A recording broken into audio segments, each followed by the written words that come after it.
Production of this program was made possible by the John Templeton Foundation and is a co-production of The Ohio State University, COSI, and WOSU Public Media. Good evening and welcome to In the Beginning, Explanations from Science and Religion. I'm Neil Conan from NPR News and Talk of the Nation. We've gathered at the Battelle studio at WOSU at COSI to talk about the tangled intersection of faith and evolution. We'll hear from a distinguished panel about their views on how the universe and life began, how they changed, and maybe even why they've changed. Dennis Lamoureux holds earned degrees in dentistry, theology, and biology. His appointment at St. Joseph's College is the first tenure track position in Canada dedicated to teaching and research on the relationship between scientific discovery and Christian faith. He's the author of several books on the subjects we'll be discussing tonight. Eugenie Scott has been the executive director of the National Center for the Science Education since 1987. She's a leading critic of creationism and intelligence design. Brought up in Christian Science by her mother and grandmother, she later switched to a congregational church under the influence of her sister. Scott is now a secular humanist and describes herself as a non-theist. In 2005, Scott and other members of the National Center for Science Education staff served as consultants for the plaintiffs in the Kitzmiller versus Dover Area School District case. Judge John Jones ruled against teaching intelligent design or creationism in the public schools as a result of that trial. Our next panelist, Francisco Ayala, was a member of the U.S. President's Committee of Advisors on Science and Technology from 1994 to 2001. In 2001, he was awarded the National Medal of Science at the White House. In 2003, he was appointed university professor, the highest title at the University of California, and he's currently the only professor holding that title at the University of California, Irvine. He has a long list of honors and achievements to his credit and has authored several publications. There's one especially intriguing title that we will no doubt discuss tonight, Darwin's Gift to Science and Religion. So let's begin the conversation, and Dr. Lamoureux, let me turn to you first. You're a proponent of evolutionary creation. What is evolutionary creation? Well, it sounds like a contradiction in terms, doesn't it? And the reason that is so is most people, when they look at this discussion, they set it up in a dichotomy. In other words, you're either on the atheistic evolutionary side or you're on the young earth creationist side, the world was created in 6 days. I use the terms the way professional theologians and professional scientists use it. So when I'm using the word creation, the professional definition of it is simply this: the world was made by a creator, period. Now, when I get into the lab with my scientific colleagues and do some evolutionary biology, when we look at evolution, we simply see evolution as a natural process by which all forms of life emerge, period. So an evolutionary creationist is someone who is first and foremost, the noun, creationist being the most important term, one who believes in a creator. It just happens to be that the process is through an evolutionary one. And evolutionary creation claims that the Father, Son, and Holy Spirit created the universe and life. Any evidence for that? That would be a religious statement to say Father, Son, and Holy Spirit. That would be a distinctly conservative Christian position, obviously. Mm-hmm. To talk about it being scientific evidence, no, it's a religious statement of faith.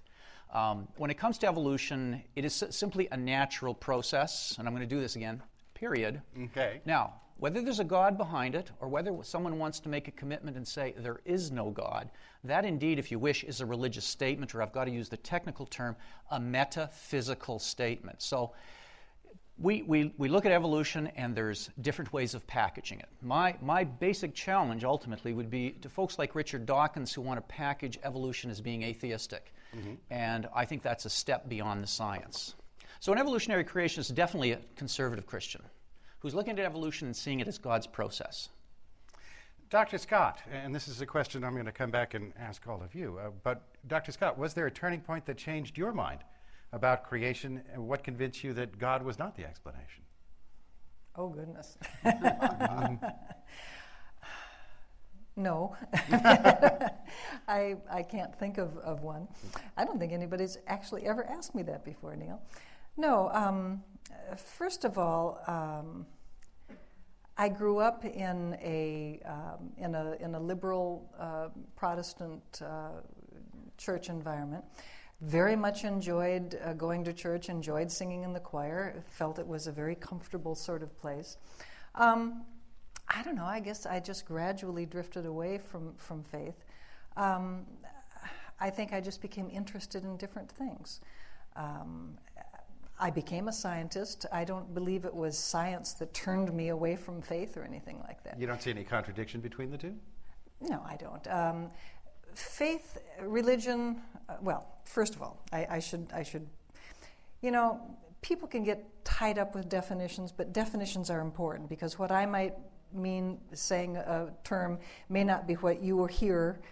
You may have a different definition. So you have to remember that I come from this, toward religion from an anthropological standpoint. And when I'm thinking of religion, I'm trying to think of a definition that would work not just for all the different forms of Christianity or not even for all the Middle Eastern monotheisms or not even for world religions, but something that would work for the Hopi or tribal religions, something that could be used across the board to describe this extremely important human practice. And basically, to me, religion is the set of ideas and practices and beliefs that relate human beings to a non-material reality. We live in a material world, a matter and energy world, and we all recognize that.